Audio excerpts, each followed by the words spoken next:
Welcome সবাইকে আমাদের north Bengal সিরিজের 4th এপিসোড এবং এবারের মতো লাস্ট এপিসোডে।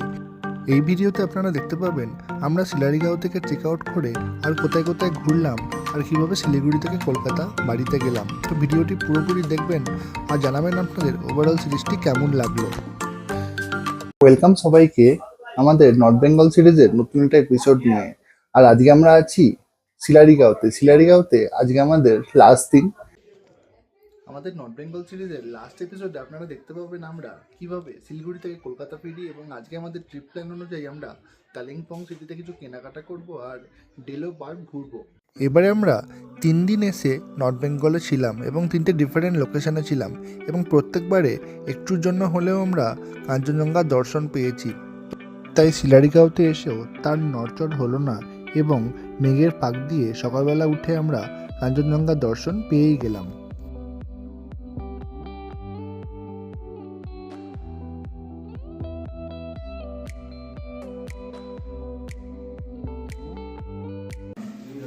আর এইটা ছিল মাউন্টেন ভিউ হোমস্টের রেস্টুরেন্ট। এটা আমার দেখা হোমস্টের সবচেয়ে বড় রেস্টুরেন্ট এবং বেশ সাজানো গোছানো। আর এই হোমস্টেটাও বেশ অনেকটা জায়গা জুড়ে আছে। এখানে কিছু টাইমিং দেওয়া আছে এই হোমস্টের, যে টাইম মতো আপনারা 4 টাইমস মিল এই রেস্টুরেন্টে পেয়ে যাবেন। বাকি সব হোমস্টের মতোই এখানে সকালের মেনুতে ছিল সবজি আর পুরি এবং খাবার দাবারের কোয়ালিটি বেশ ভালোই ছিল।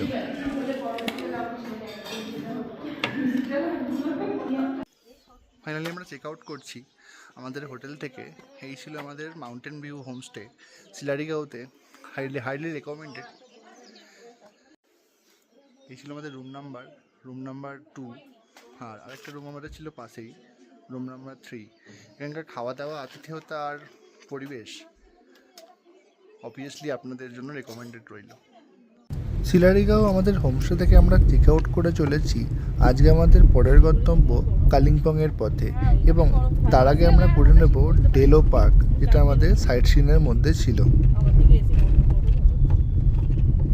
হয়তো অনেকেই জানেন ডেলো পার্ক কিসের জন্য ফেমাস। হ্যাঁ, এখানে ফেমাস হচ্ছে প্যারাগ্লাইডিংয়ের জন্য। এখানে মোটামুটি পার্কের কিছু দূর আগে থেকেই প্যারাগ্লাইডিংয়ের এরকম ছোটো ছোটো কাউন্টার আছে এবং সব জায়গাতেই দুরকম রেটে প্যারাগ্লাইডিং এরা করায়। এখানে যা রেট চার্ট দেখলাম, 15 মিনিট ফ্লাইয়ের জন্য নেয় 3000 টাকা এবং হাফ অ্যান আওয়ার ফ্লাইটের জন্য নেয় হচ্ছে 5000 টাকা। সাথে রেকর্ডিংয়ের জন্য 500 টাকা এক্সট্রা নেয় এবং ওরা ক্যামেরা প্রোভাইড করে। আমরা এখন প্যারাগ্লাইডিং করেছি, কাউন্টার থেকে বুক করেছি। খুবই ভয়, আলটিমেটলি যাচ্ছে না। আর আমরা ট্রাই করছি, দেখা যাক কেমন হয়। First time experience. আমরা এখন যাচ্ছি প্যারাগ্লাইডিং পয়েন্টের দিকে।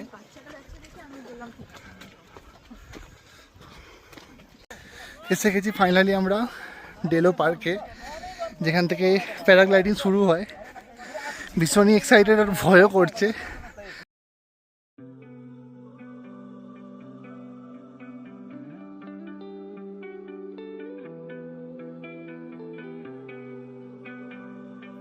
অলরেডি আমার টার্ন এসে গেছে আর আমাকে এরকম রোপের সাথে বেঁধে দেওয়া হচ্ছে।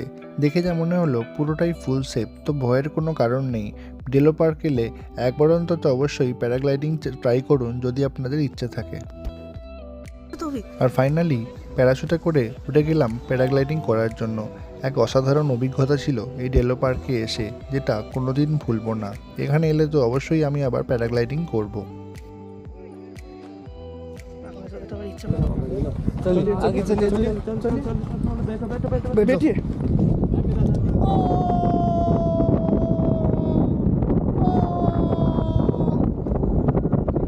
एकदम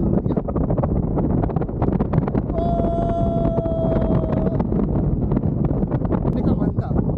कैसा लग रहा है? बहुत बढ़िया, बहुत बढ़िया। बैठे हो एकदम एकदम। प्रॉब्लम है मुझे पता। हाँ एकदम एकदम। आपको ज़्यादा ब्रेन मत करना, मतलब थोड़ा ज़्यादा घूम। প্রথম কিছুক্ষণ ভয় করলেও যখন ভয়টা কেটে যায় তখন চারিদিকের দৃশ্য দেখে জাস্ট মন ভরে যায়। নিজেকে পাখির সাথে তুলনা করতে ইচ্ছা হয়। কতটা উপরে দেখুন উড়ে বেড়াচ্ছি আর চারিদিকে এরকম সুন্দর আকাশ দেখা যাচ্ছে। এখান থেকে নাকি সুন্দর কাঞ্চনজঙ্ঘারও সাইটিং হয়।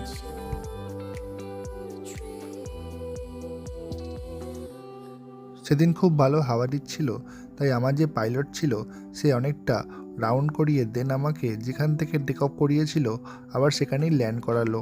মোটামুটি আমার ফ্লাইট টাইম হয়েছিল 12 মিনিট মতো, যেটা অনেকটাই বেশি।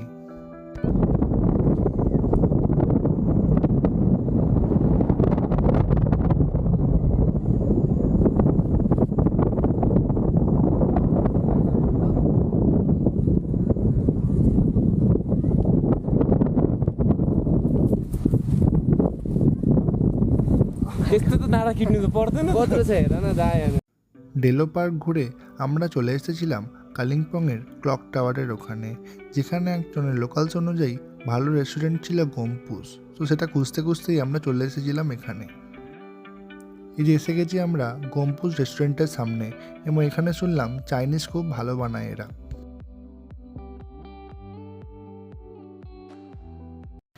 এটা ছিল গম্পুস রেস্টুরেন্টের ওভারঅল মেনু। আর আমরা এখান থেকে অর্ডার দিয়েছিলাম ফ্রাইড রাইস, তার সাথে চিকেন। এখানকার রাইসটা শুনলাম খুব ভালো ছিল, আর তার সাথে চিকেন মোমো, আর সাথে ছিল কোল্ড ড্রিঙ্কস। অলরেডি আমাদের খাবার দাবার এসে গেছে, রাইস, চিকেন, তার সাথে মোমো। এখনও কোল্ড ড্রিঙ্কসটা আসতে বাকি আছে। রাইসটা খুব সুন্দর ছিল, চিকেনটাও আমার খুব ভালো লেগেছিল। মোমোটা অতটা পছন্দ না হলেও চিকেন আইটেমটা খুব সুন্দর এখানে বানিয়েছিল। এখানে আমাদের সব আইটেম এসে গেছে। রাইস তো বললাম, তার সাথে momo, cold drinks, chilli chicken,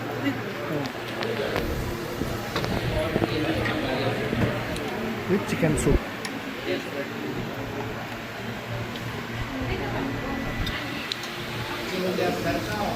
সারাদিন উড়ে আর তার সাথে ঘুরে খুবই খিদে পেয়ে গেছে, তো খাওয়া দাওয়াটা সেরে নিই, এরপর আপনাদের সাথে আবার বেরিয়ে কথা হচ্ছে।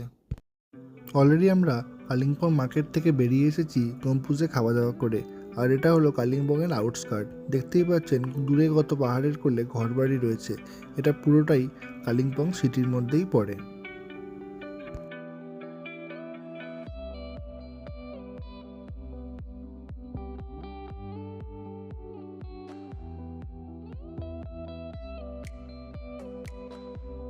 ঘড়িতে বাজে এখন 3টে, আর আমরা বেরিয়ে পড়েছি কালিম্পং ছেড়ে শিলিগুড়ির পথে।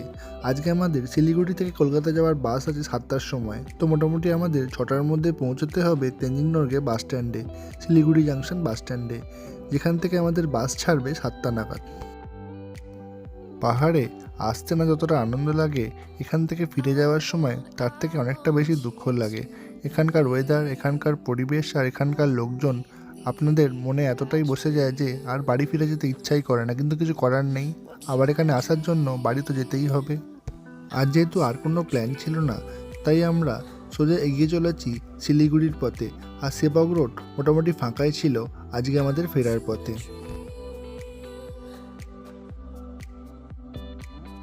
তবে আসার সময় দেখলাম যে রাস্তাটা দার্জিলিংয়ের দিকে আসছে বা গ্যাংটকের দিকে যাচ্ছে, সেই রাস্তাগুলোতে ভালোই জ্যাম ছিল। তো আপনাদের রেকমেন্ড করব, যদি আসার হয় পাহাড়ের দিকে একটু সকালের দিকেই আসুন, কারণ বিকালের দিকে এই রাস্তায় এখন শুনলাম ভালোই জ্যাম হচ্ছে।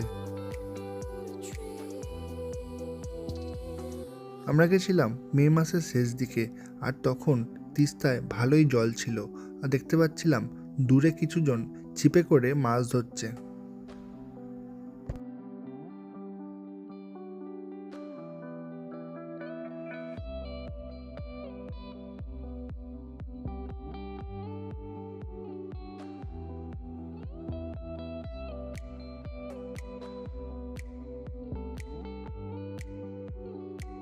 ফাইনালি আমরা ক্রস করছি করোনেশন ব্রিজ। আসার দিন আমরা করোনেশন ব্রিজ হয়েই রাইট সাইডে চলে গেছিলাম গরুবাতান হয়ে কোলাখামের পথে। আবার সেই করোনেশন ব্রিজ ক্রস করেই আমরা চলে যাচ্ছি শিলিগুড়ির পথে।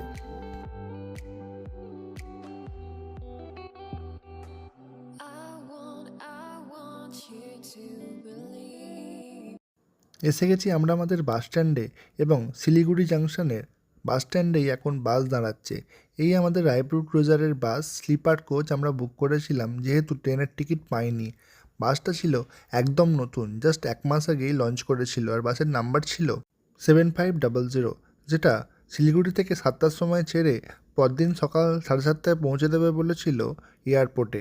তো দেখা যাক আমাদের পৌঁছতে কতক্ষণ লাগে। ফাইনালি আমরা বাসে এন্টার করছি আর ঘড়িতে এখন বাজে 6:45।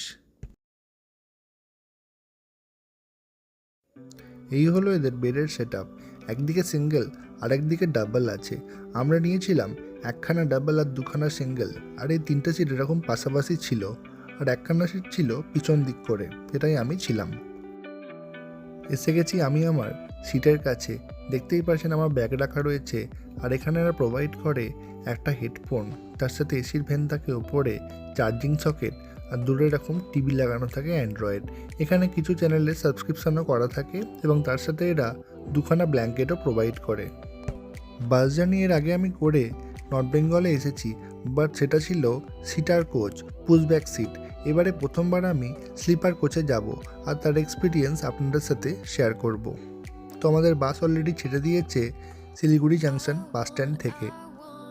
বাসের সাসপেনশন এক কথায় অসাধারণ ছিল, বোঝাই যাচ্ছিল না যে বাসে করে ট্র্যাভেল করছি। এখন নর্মাল রাস্তাতেই যাচ্ছে এবং বাস একটু পরেই হাইওয়েতে উঠবে, তখন হয়তো আরও বেশি এর ফিলটা পাওয়া যাবে। অলরেডি আমাদের স্ন্যাক্স দিয়ে চলে গেছে রায়পুর ক্রুজারের। এখানের মধ্যে একটা জলের বোতল আগেই দিয়ে গেছে 500 ml এবং জলের বোতলেরা যতগুলো চাইবো ততগুলোই প্রোভাইড করে। স্ন্যাক্সের মধ্যে ছিল মিষ্টি চানাচুর, একটা ক্রিম বিস্কিট, একটা ছিল স্লাইস কেক, আর একটা ছোট্ট ফ্রুটি ছিল। মোটামুটি 30-40 টাকার মতো এরা স্ন্যাক্স প্রোভাইড করেছিল, আর তার সাথে তো জল বললামই। মোটামুটি সন্ধ্যের জন্য ভালোই খাবার ছিল।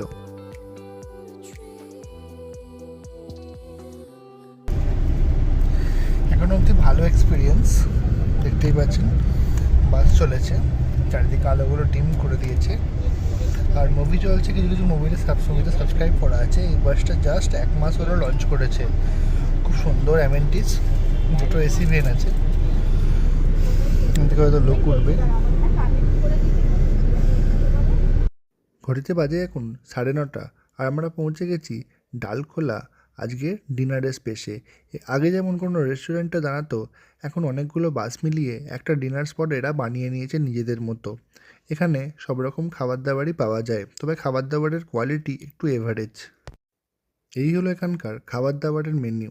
এক তরকা রুটি আছে 120, ডাল তরকা 100, আর ভেজ থালি, চিকেন থালি, ফিশ থালি সব রকমেরই বন্দোবস্ত আছে। আর এরকম কন্টেনারে করে খাবার প্রোভাইড করছে। খাবার দাবারের যা কোয়ালিটি ছিল, আমরা তেমন কিছু খাইনি। অল্প একটু তরকা রুটি আর চানা রুটি খেয়ে আবার আমরা বাসে উঠে পড়েছিলাম।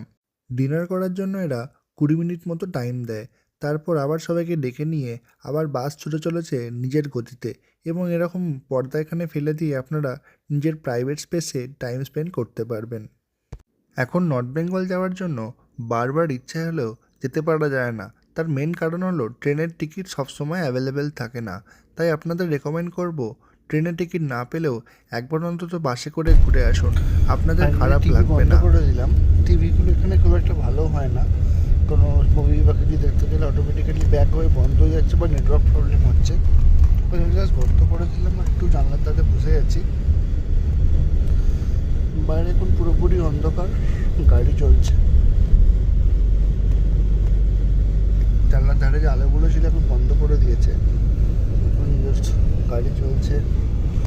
ঘড়িতে বাজে, সবাইকে স্বাগত আর একটা নতুন সকালে। এখন ঘড়িতে বাজে 6:38।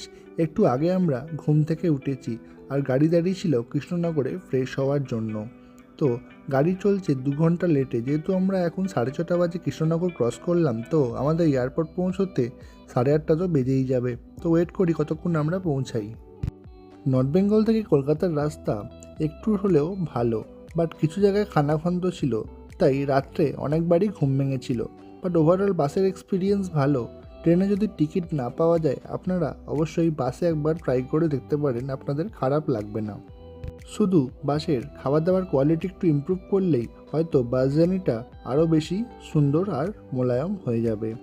তো আজকের এপিসোডটা আর আমাদের নর্থ বেঙ্গল সিরিজটা আমরা এখানেই এন্ড করছি, আর দেখা হবে নতুন কোনো এপিসোডে।